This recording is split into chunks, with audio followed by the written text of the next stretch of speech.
Hello and welcome back to the When You're Podcast, the podcast for when you're doing anything. Today we're talking about when you're watching the Super Bowl, specifically Super Bowl 58. So, Super Bowl 58. Now, at the beginning of the Super Bowl, it's never, it definitely can be, but, this one was a slow start. They started a bit slow. Nobody was really making any big scores, or nobody was like doing a first play, first drive touchdown. You know what I'm saying? Nobody was really. They were trying, but like everybody's fresh. Everybody's at the top of their game. They just got out there. They're doing their thing, right? The defense and the offense, they're all pushing it. They're starting the game. So it wasn't like this big crazy like, oh my gosh, they scored, and then they come out and then it's like, oh my gosh, they scored. It's like each possession, or like each time they try, it's okay if you fail like at the beginning, because you got the rest of the game to make up for it. I guess the time where it really counts is like the last 5 minutes of the second quarter, because at the last 5 minutes of the second quarter is when you can kind of figure out like, okay, who's dominating and who's going to continue to do well, because by then you're going to get ready for intermission, or like for the Super Bowl halftime, and then they get like a little break and whatnot to figure out like, okay, this is where we're good, this is what we're going to do. But anyways, it was just a slow start at the beginning. There were no scoring.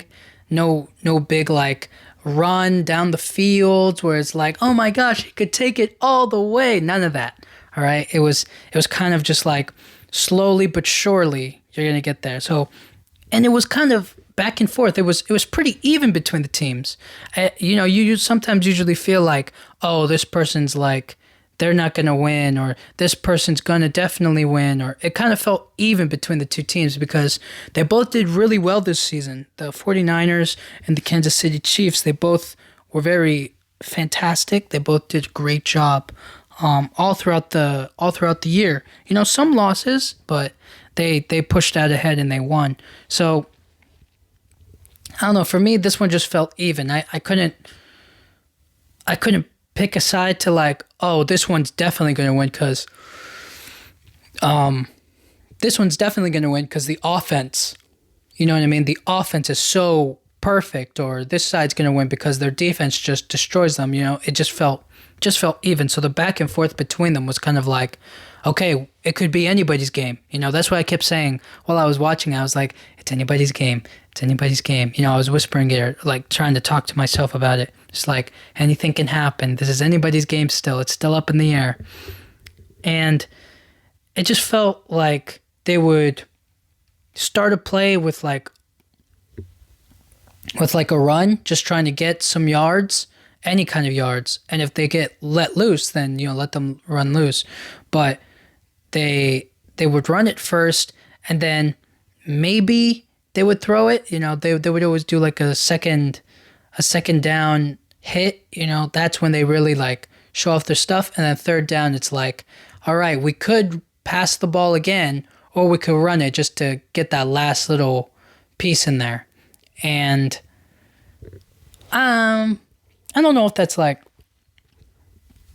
obviously there are variations of it. It's not always they run it. Sometimes they do a pass first, and it gets a little shaky. It gets a little bit scary, but I don't know. I feel like more often than not, when they run the ball, at least in this game, when they ran the ball, it was just like, man, you guys are blocking the path. Like, they're following what the playbook is explained to them, right? Run up the middle. But I'm like, the middle is the worst spot to run through because everybody's in the way. There's only so much room or so much you can do. You gotta find out. You gotta piece it together in your mind. But they're just following what they're told. Hey, run straight through fire, and you're gonna find a little loophole, and you're just gonna pass right through that. And then you're gonna get this first down, and then we're gonna do it again. And then I just feel like, in those moments, I just really wish that they would take it upon themselves, or figure it out that like running up the middle is not good because I'm going to get caught, I'm going to be blocked. And that's what I hate. I hate it when they get blocked. They're blocked and by their teammates. Their teammates are right there because they're defending the quarterback or whoever, defending them, and then they're just like, "Hey man, you're in my way. I can't move." And then they try to like go around or whatnot, and it's just like, "What are you doing?" It's difficult. It's difficult to see when anybody is trying to run, just trying to let loose, trying to get out there, gain some yards, and they get blocked by their own teammates, by the people that are supposed to protect them are in the way. It's like if you just moved a little bit to the left, then everything would be okay. But obviously, that's not the way that it works, and they're just doing what they're told. They're just following the play perfectly. So I feel like this game relied. I feel like most games kind of rely on it. I don't know. It's just that field goals are just easy money. It's just like simple scoring, simple ways to like, oh, we got points on the board. So now we're not like losers. We have something. But for me, I don't know. It just kind of feels like, field goals. Like, is that really how you want to win the Super Bowl? Field goals. I mean, it's good to get points from it. Like, okay, they could just get a point from a field goal, but it's the Super Bowl. It should be touchdowns, pass it, big plays, It shouldn't be definitely not any, definitely shouldn't rely on the field goals. But I understand, it's like, do we take the risk or do we just go with what's easy, put some points on the board, get us up there, have us take the wheel, and then the defense will just keep doing what they're doing, and then we'll get another chance, and get some more points on the board. But I don't know, dude. It's just very the kickers. It's kicker dominance, really. Like those kickers are valuable players because sometimes they be putting up more points up there than the actual players. And it's like, if that's the case, then let's just have them kick it out. You know what I'm saying? Like, if you mess up even once, right? Just have the kick. You know what they should do? Just the kicker out there against the whole other team, right? And then we get, like, established, like, a little bit of, like, of room. There should be, like, a little piece of room in between them being like, hey, listen, you're going to be out there all by yourself, and you got to make, like, a 50-yard field goal. But the other team is going to be like all the way at the end. It's going to be all the way at the end. You know what I'm saying? So it's just you out there, you by yourself. You'll have like a football holder to keep it in place. And then you just kick that, and if you make it, you make it. If you miss, well, then obviously you don't make it. Right. But it's like, that's like a kicker back and forth. At least that should be like some sort of a tie rule, right? Like when they do in soccer, it's like, oh, they have tied, so they have like 5 chances or 5 kicks to make goals. I don't know, dude. I'm just saying, if it's just going to be the kickers making the points here, then I just kind of feel like, well, but it is a team effort. I understand. They don't just make the kicker kick it, right? They have to get within distance of their field goal for the kicker to get a chance to kick it. So it's like, the offense definitely works, but it just feels like, I don't know, the kicker's putting up points, and it's just a little disappointing, but it's part of the game. And he really just goes out there to kick, do one job to do. And then if it blocks or if they miss it just a little to the left or a little to the right, it makes it feel like, well, that guy is terrible. They get one chance to perform, whereas like, I don't know, defense or offensive linemen, right? They mess up a block or they don't protect the quarterback and they get sacked. It's like, well, it's just like, hey man, he should have thrown the ball. They blame the quarterback. They're like, he should have thrown the ball, or why were there no receivers open? Got to lose them, right? I mean, actually, I guess it's a mix of all of it, isn't it? It's a mix of all of it. It's like the O lineman should have been blocking. The quarterback should have uh, made some space. I mean, there should have been a wide receiver open, but that's like in a perfect world, right? It's not perfect. It's difficult, but all I'm trying to say is that the kicker, he's just got one job to do, you know? And because of that, blocks, like they did in this game, they blocked the 49ers kick. And that is like, hey, kudos to them for blocking it. You know, the Kansas City Chiefs, they blocked it. That's a big accomplishment, especially in the Super Bowl. But for me, it just kind of feels like, well, come on, kicker, like kick it higher. Why is it so low? Or how can they, you know what I'm saying? It disappoints you a little bit, but you know, they do the best that they can. They do what they do. And I don't know, dude, I just feel overall it shouldn't be kicker dominated. It should definitely be like, you know, it should definitely be heavier. Maybe if we reduce the point count for the field goal or something, we just make it like 1 point, not 3. I don't know, dude. I guess it would just be the same. It would really just be the same, only with, you know, 2 points taken off. So it's not really that big of a deal how many points it gets you, but it just kind of feels like, look, all I'm trying to say is that these field goals and these kickers, they got a lot riding on their shoulders, especially when things aren't going perfectly. You know, most of the time, if they fail when they possess the ball, it's like, well, if they mess up or if they just get close enough, I'm gonna be up and I'm gonna have to like put up points for the team. You know, all of their hard work definitely has to yield some fruit. You know. So I'm going to kick it and I'm going to do what I have to do.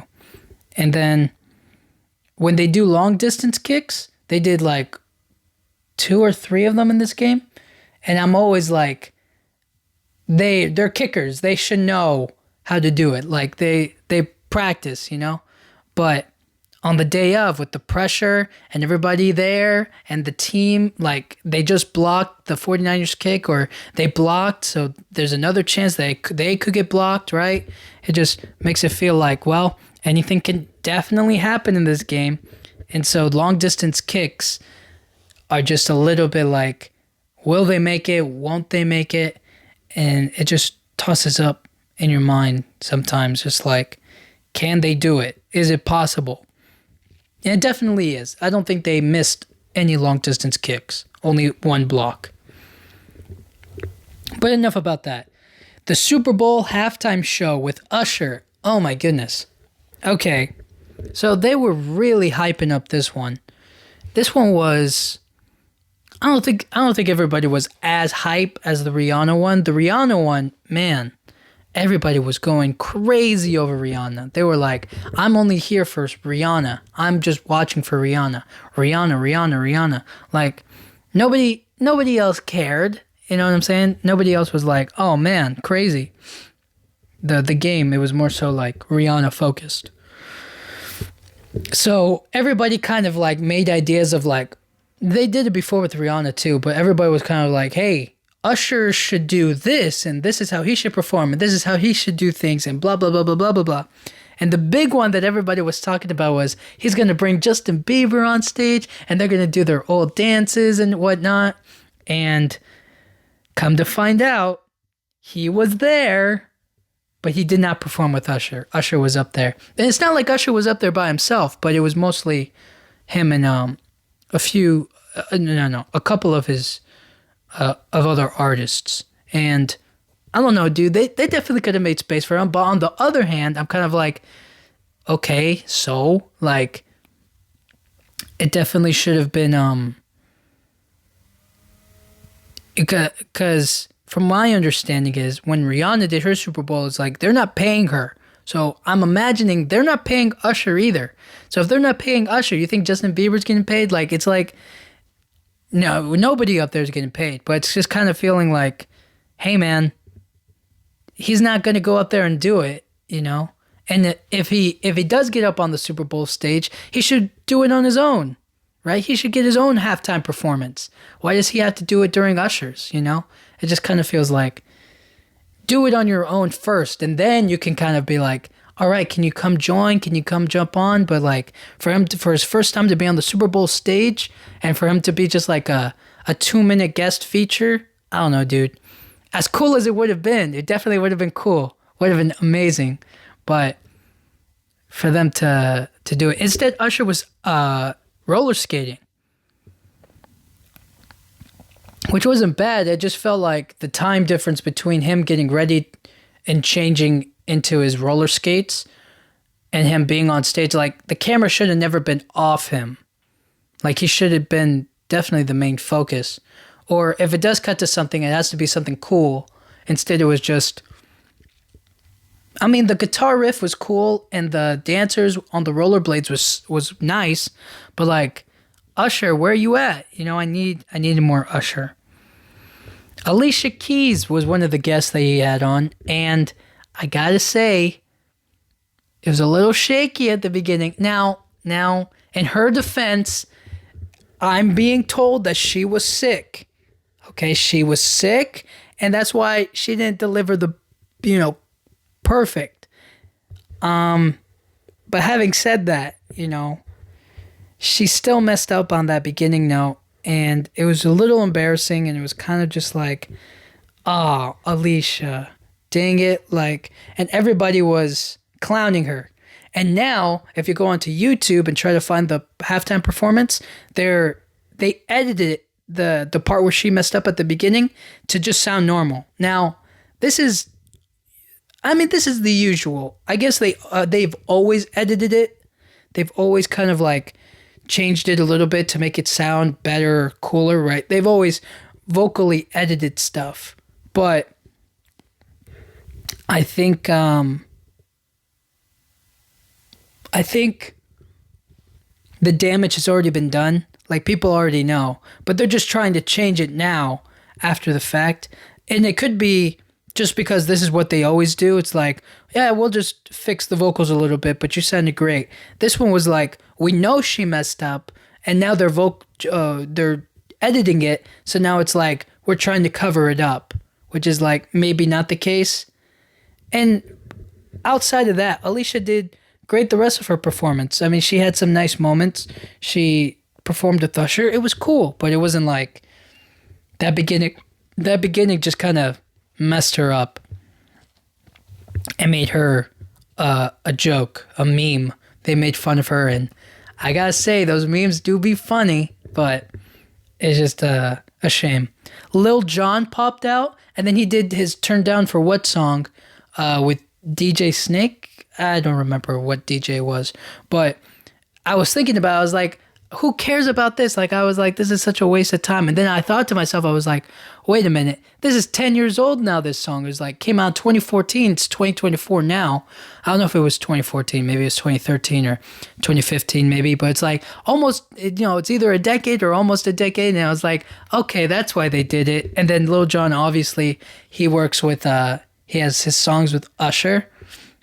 And then they brought out Ludacris, and I was like, Ludacris? I was like, that's crazy. I didn't think Ludacris would make an appearance, but he definitely killed it, and Lil Jon and him and Usher kind of like hyped it up. They definitely hyped it up, and I liked it.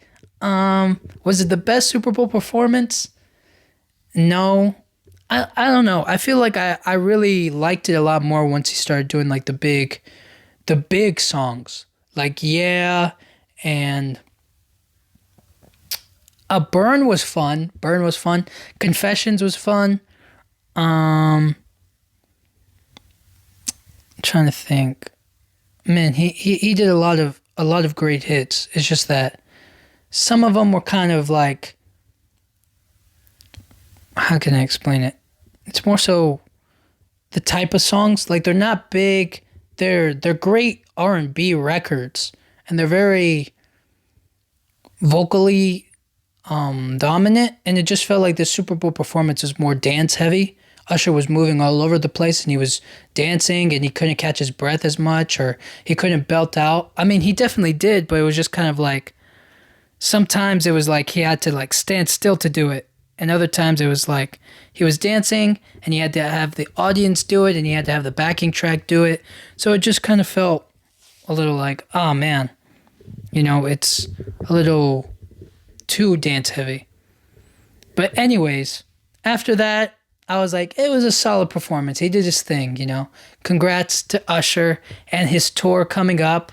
If you want to see, that's where I feel like he really gets it all back, is like, hey, this was just the Super Bowl performance. He was doing that. He had that Las Vegas residency, and he was doing like, they were posting his concerts, dancing with Jessica Alba and Doja Cat and all of these women, and everybody was like, he's an amazing performer. He sings fantastic. Like, it's a lot more intimate. It's a lot better. Whereas the Super Bowl is like, he has to pay attention to the camera and all these other things. So it doesn't feel like you're getting that moment. So it's like, he's an amazing dancer. He's an amazing singer and performer. It's like, go to his concerts. That's where he's going to really shine. Because you just get like doses of his songs, right? Pieces of his hits. But you go to his concerts, he's going to sing the whole thing. And that, I feel, is a lot better. So that's where he gets he doesn't get paid, but he gets it back by people paying for his concerts. Now, on to the football game. The second half is where it really happens, okay? People have come back from nothing. From overwhelming achievement, they counted them out, and then they come back and they win it all in the second half. So the second half is where it really counts, okay? You could be terrible in the first half, but the second half you better come out and play. And that's where things get rough. It was a rough second half. There were a lot of missed moments and opportunities, right? I think that the 49ers got a fumble or they got an interception. And in that interception, they had a chance to, hey, we can really do something with this, all right? We can really make it happen. And then they just get blocked by the defense, by the Kansas City Chiefs, which was amazing. And it just feels like, well, darn, like that was a missed moment. That was an opportunity that they got, and it was kind of wasted. It was like, man, we didn't get anything from it. And the second half is just, you got to push through, all right? And it's all about, okay, who's winning? Who's winning the game? Because that's where the pressure is. If you're winning the game, you have to maintain or you have to add on, all right? You have to stay winning, all right? Whereas if you're losing, it's like, we got something to prove, all right? We're still in this game. The game's not over. We're still going to push, You get a little bit more motivation and drive. Whereas if you're winning, you're like, if nothing else, we have to just block. Like, even if they block us, we have to block them. So it's like very defensive heavy. And it's like, we're going to push, we're going to gas out, and we're going to give it everything we got to win. That's what the Kansas City Chiefs were at. They were like, we're losing. We only got like one field goal in. We have to do it now. We have to push it now. This is where we have to shine. And eventually, it worked out for them because they go into overtime. And overtime is always scary because overtime is just, there are too many, for the game to keep on going is like crazy. But now there's more opportunity, there's more chance, for the other team to come back. Now it's even, we're going into overtime. It's now. This is the moment, and the pressure is on. The pressure is heavy. And the team is tired. Everybody's tired. They're drained. They're like, this is going to kill us. We're pushing it, but we're tired. We've been playing all game. And that's where it matters. Can you keep on pushing? Can you keep on playing? Can you keep on dominating? And third down conversions are scary. Well, fourth down too, if you decide to go for it, which I think they did, the Kansas City Chiefs, but you have to those are the crucial moments. First down, you didn't make it. Second down, still didn't make it. Third down, this is it. Didn't make it? Well, fourth down, we're going for it all the way. And then, in the end, the final moments, the final play. And the Kansas City Chiefs just, they did it. They took it. They won. So big congrats to the Kansas City Chiefs. I think that their defense really held it down for them. They really performed. They were very, I don't think aggressive is the right word, but they were definitely, I'm not going to say they were perfect either. They definitely had some flags, but I think that overall what they were able to do in that overtime was very crucial, and they came through. You know, they did what they needed to do, and they stopped the 49ers from getting any touchdowns, so they have to rely on field goals. And then O-line definitely created openings for Patrick Mahomes and everybody else who was playing in those key moments. And there's always next year, you know, but now Kansas City Chiefs is on top. Kansas City Chiefs are on top, and it's crazy. So, hey, there's always next time and next year, and it always gets a little bit more exciting. There's always a little bit something more to it, but yeah. Anyways, Super Bowl 58, pretty cool. So, when you're watching the Super Bowl, kind of, because this one I didn't really pick a team. I mean, I feel like from California, you lean a little bit more towards the 49ers or not, but I was more on like both sides of the team. I was kind of like, it could go either way. You know, I'm not rooting for one over the other, but it was just more like, if it happens, it's cool. If it doesn't, cool. You know, I wasn't like, it has to be them. I was more like, if it's them, great. You know, you can be proud. If it's not them, cool. You know, good for you. You played the game. And that's what I like. This game felt like, hey, they played. They did their thing. They earned it. You know, it didn't feel like, well, they already lost in the first half. So, you know, what a waste. It just, that's what sometimes it feels like. It's like, well, they're not coming back. They're playing sorry. They're terrible. You know, this one was like edge of your seat crazy. So, anyways, when you're watching the Super Bowl,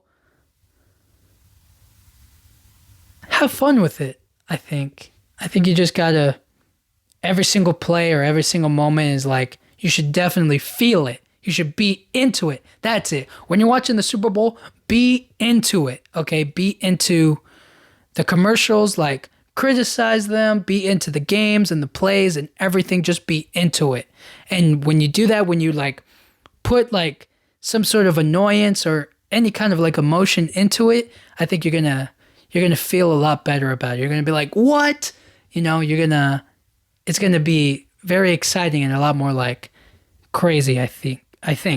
So anyways, thank you guys so much for listening. Thank you guys so much for listening. I'll talk to you guys all next time. Thank you.